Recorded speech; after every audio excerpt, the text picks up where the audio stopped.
Assalamualaikum warahmatullahi wabarakatuh. Kami dari kelompok nomor 22 yang terdiri dari saya sendiri, Dea Amelia, rekan-rekan saya Tina Asisah, Dea Septika, Rara Mutia, dan Preti Saharayanti akan mempresentasikan hasil dari diskusi kami tentang pengertian, sebab, sejarah, dan isu-isu tentang energi baru terbarukan pada mata kuliah Energi Baru Terbarukan dan Smart Grid.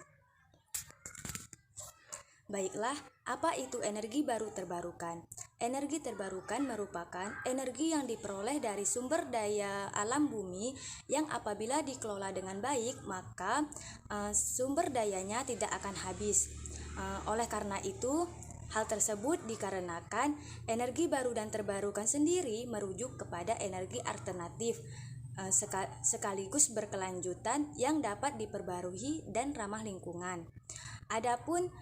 Adapun beberapa jenis yang dapat digunakan yaitu energi matahari, tenaga air, tenaga angin, biogas, dan panas bumi. Baiklah, saya Rara Mutia akan menjelaskan kenapa energi baru terbarukan dimanfaatkan. Karena dari sisi pemanfaatan energi, dunia masih sangat tergantung terhadap energi tak terbarukan atau disebut dengan fosil. Misalnya penggunaan energi fosil membuat bumi diracuni polusi, lingkungan rusak akibat limbah yang dihasilkan, dan emisi gas rumah kaca meningkat. Oleh karena itu, pengembangan energi terbarukan sangat penting untuk ditingkatkan dan terus digunakan akhir-akhir ini. Energi terbarukan bisa dimanfaatkan secara bebas, bisa dipengaruhi secara terus-menerus, dan ketersediaannya di alam melimpah. Alasannya mengapa energi terbarukan harus dikembangkan dan dimanfaatkan karena ketersediaannya, polusi, serta emisi karbon, dan membuat masyarakat mandiri dalam mengupayakan energi sendiri. Perkenalkan, nama saya Tina Asisa. Di sini saya akan melanjutkan presentasi dari teman saya. Nah, di sini saya akan sedikit membahas sejarah energi baru terbarukan. Nah, di mana Indonesia sebagai negara yang terletak di Khatulistiwa mempunyai sumber energi yang berlimpah, meliputi sumber energi fosil maupun non-fosil.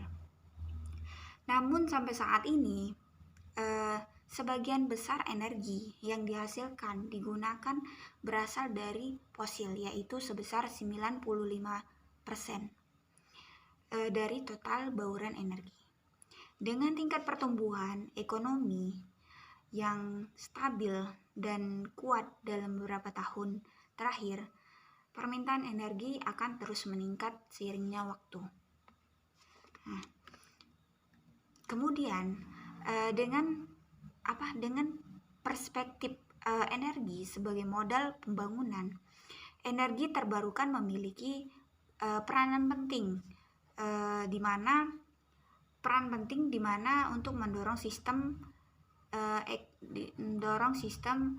ekonomi hijau, berkelanjutan, dan rendah karbon. Pembangunan dengan kesadaran jangka panjang ini juga telah menjadi tren bangunan di seluruh dunia, menyikapi semakin naiknya polusi, kebutuhan manusia dan kegiatan manusia yang menyebabkan kerusakan lingkungan. Nah, di Indonesia ini juga memiliki beberapa potensi energi terbarukan yang tersebar di wilayah Indonesia. Mungkin yaitu meliputi beberapa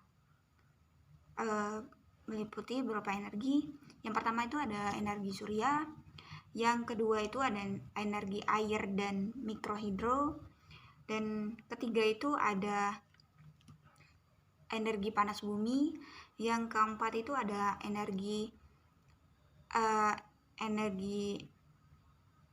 angin, yang kelima itu ada energi panas bumi, dan keenam itu ada energi gelombang laut dan sumber-sumber biomasa.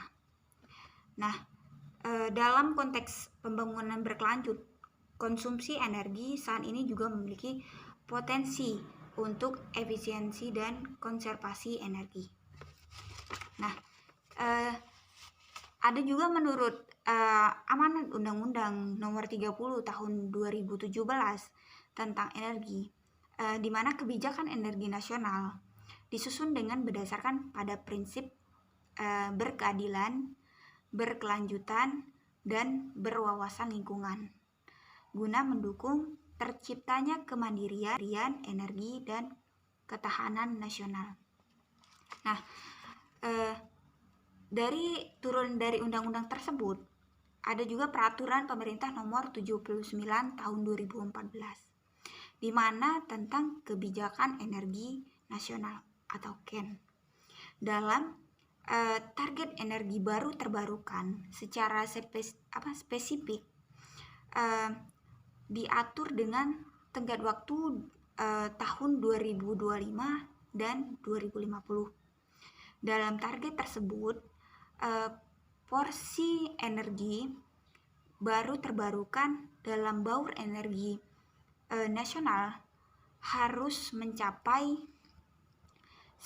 setidaknya itu 23% di tahun 2025 sepanjang ekonominya terpenuhi. Nah,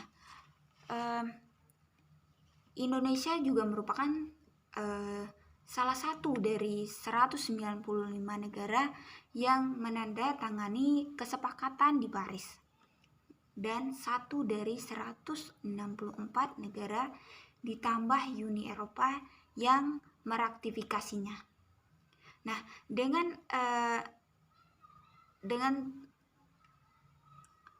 komitmen internasional tersebut, Indonesia memiliki target nasional untuk menurunkan emisi gas rumah kaca sehingga 29% dari kondisi tersebut di tahun 2030 dengan usaha sendiri dan lebih jauh 41% dengan bantuan internasional. Adapun isu-isu energi baru dan terbarukan. Isu pokok energi baru dan terbarukan yang pertama, terminologi atau pemisahan energi baru dan terbarukan. 2. Harga jual. 3. Desain tata kelola dan kelembagaan. 4. Insentif kepada badan usaha dan pengguna. 5. Desain kebijakan subsidi energi. 6. Dana energi baru dan terbarukan. 7. Pembagian kewenangan antar pemerintah pusat dan daerah. Adapun isu krusial RUU Energi Terbarukan, di mana konsep hak menguasai negara dalam RUU Energi Terbarukan, ketentuan konsideran yang mengatakan bahwa energi baru dan terbarukan sebagai sumber daya strategi yang menguasai hajat hidup orang banyak, dikuasai oleh negara untuk sebesar-besar kemakmuran rakyat sesuai dengan Undang-Undang Dasar Negara Republik Indonesia pada tahun 1945. Sekian dari penjelasan presentasi saya Dia Septika mewakili teman-teman saya dari kelompok nomor 22. Sekian dan terima kasih. Wassalamualaikum warahmatullahi wabarakatuh.